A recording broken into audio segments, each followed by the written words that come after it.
Lancé en 2015, le Limoges Business Club s'installe pour la première fois dans un des salons du stade de Beaublanc. Outil d'accompagnement et d'animation économique, le club se positionne aux côtés des institutions économiques. Et en économie, tout le monde le sait, les flux amènent les flux et donc par conséquent nous avons besoin de réunir ce public-là et je crois que ça fait partie du rôle des élus de faciliter ces échanges. C'est notre devoir de mettre du lien dans cette partie-là de la population qui, je le rappelle, est la première à créer de la richesse. Devant un peu plus de 200 participants, c'est un chef d'entreprise qui va souligner le rôle des clubs et des réseaux d'entrepreneurs, le thème de la soirée. Alors, déjà, le premier réseau qu'on va aller voir, en fin de compte, c'est le réseau des CCI, c'est les communautés de communes, c'est la ville, en fin de compte, la partie économique, en fin de compte, pour pouvoir faire avancer son projet avec ces solutions-là.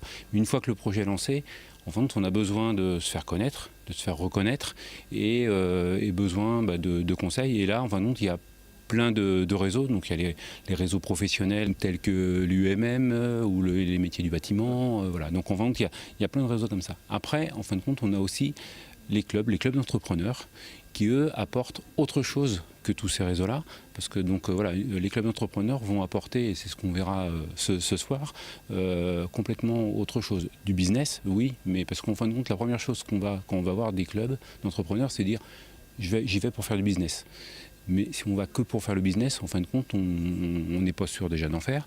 Et en fin de compte, le mieux, c'est d'appartenir à un club d'entrepreneurs pour être au courant de tout ce qui se passe sur son territoire et s'intéresser sur son territoire pour pouvoir faire perdurer son entreprise. L'entreprise est adhérente du club d'entrepreneurs de Sud-Vienne, le CESV, qui est un club territorial sur l'ensemble du Sud-Vienne, qui est sur les 2 communautés de communes, qui représente plus de 90 communes. Le CESV, il amène plein de choses dans le club. Il y a la partie économie, il y a la partie communication, parce qu'à chaque fois qu'on fait compte qu'une entreprise, qu'on parle du CESV, qu'une entreprise parle du CESV, on parle de nos entreprises. Et le CESV est le porte-parole des entreprises. Là, on parle aussi de mobilité. Après, voilà, on a aussi sur le territoire, maintenant on a un poids sur notre territoire. À l'issue de cette intervention, plusieurs clubs et réseaux ont pitché devant l'Assemblée afin de présenter les particularités des structures. Parce qu'aujourd'hui, on est dans un monde qui va vite, on est sur le monde du digital, et si on veut aussi aller vite et suivre ce monde-là, on ne peut pas compter que sur le digital, il faut aussi compter sur la proximité, et c'est ce que nous, on a instauré au sein de Resop, on est parti sur des valeurs de proximité, et ça aide à se développer. Après, tout dépend les clients que je vise. Soit je vise les particuliers, soit je vise les professionnels. Si je vise les professionnels, je vais plus vite avec un réseau, évidemment, parce que j'ai un réseau de professionnels. Donc ils vont pouvoir démultiplier leurs relations et m'en faire profiter. Si je vise les particuliers, je vais communiquer auprès des pros qui sont dans le réseau, comme si je parlais tous les vendredis matins à 20 ou 25 commerciaux en fait. Et l'idée c'est ça, c'est de parler de mon activité à 20 ou 25 commerciaux qui vont parler de moi à leurs clients après derrière pour me faire connaître. Voilà. Il y a le site internet, on pense toujours tous à ça, mais qu'est-ce qui différencie mon site internet d'un autre en fait? Qu'est-ce qui fait qu'avec le site internet je vais pouvoir démontrer ma valeur ajoutée et ma plus-value? Je ne sais pas. Aujourd'hui, par contre, si quelqu'un me recommande, le fait qu'il me recommande qu'il soit vecteur, justement, c'est un gage de sincérité, c'est un gage de réciprocité. Pourquoi c'est important de se constituer rapidement quand on est entrepreneur un réseau de proximité? Il y a 2 raisons majeures. La première, c'est d'abord de confronter son idée, son produit, son service à d'autres personnes qui du coup vous font un retour et vous permettent de vous ajuster par rapport au marché et de progresser comme ça. Et puis l'autre critère, c'est parce que du coup ça vous permet de faire des contacts qui vont vous aider, qui vont vous aider à vous développer, à vous structurer, à vous faire rencontrer d'autres personnes. Et donc le pire chose pour un entrepreneur, c'est de rester seul. Faire du lien, c'est bien quand tout va bien. Faire du lien, c'est encore mieux quand on connaît un petit passage à vide.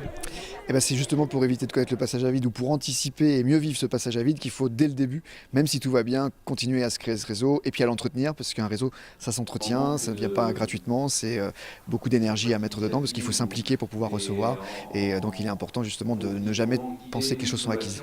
La soirée s'est terminée par une rencontre entre entrepreneurs et la plupart ont posé la question. Un mot sur le mobile de Calder qui est juste derrière vous, c'est votre réseau à vous? Alors ça c'est notre réseau, donc c'est le club des entrepreneurs de Sud-Vienne.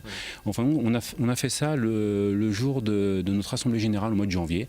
En fin de compte parce qu'on est sur 2, alors on est un grand Sud-Vienne parce qu'on est sur 2 communautés de communes, donc il y a 90 communes qui sont sur les 2 EPCI, et en fin de compte c'est mais est-ce qu'il y a de l'interaction, est-ce qu'il y a du lien, parce que c'est surtout ça, enfin de créer du lien entre les entreprises du club. Donc donc en fin de compte, on avait fait cette page blanche en mettant tous les adhérents et les communautés de communes, et à chaque fois qu'ils arrivaient, mettez les relations que vous avez avec tel ou tel... alors, tout n'a pas été marqué parce que tout le monde n'était pas non plus à l'Assemblée Générale. Et en fin de compte, à la fin du compte, on voit que c'est quand même un grand bazar.